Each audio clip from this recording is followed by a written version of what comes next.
शासकीय विश्रामगृह कोल्हापूर येथे कृषी विभागाचे अधिकारी, खत उत्पादक कंपन्या आणि निविष्ठा विक्रेत्यांसोबत आढावा बैठकीचे आयोजन करण्यात आलं होतं.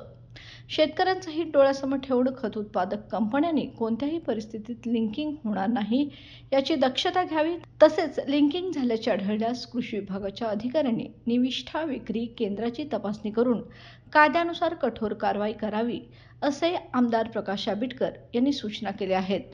आगामी काळात जिल्ह्यात सर्व खतांचा मुबलक पुरवठा होईल असे नियोजन खत उत्पादक कंपन्या आणि कृषी विभागाने करावे. कृषी विभागाने जिल्ह्यातील सर्व निविष्ठा विक्रेत्यांच्या तपासण्या कराव्यात. निविष्ठा केंद्रामध्ये दर्जेदार खते, बी-बियाणे व कीटकनाशके विक्रीसाठी उपलब्ध होतील.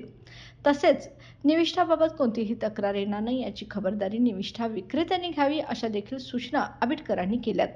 या बैठकीस जिल्हा अधीक्षक कृषी अधिकारी जालिंदर पांगरे, प्रकल्प संचालक रक्षा शिंदे, कृषी विकास अधिकारी सारिका रेपे यांच्यासह कृषी विभागाचे अधिकारी, खत उत्पादक कंपन्यांचे प्रतिनिधी व निविष्ठा विक्रेते उपस्थित होते. बाळ, फ्रीजमधून श्रीखंड काढ ना. आम्ही पूर्वी घरीच बनवायचो श्रीखंड.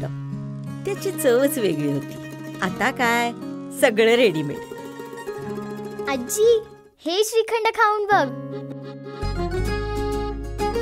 आज तुझ्या आईनं घरीच बनवलं की काय?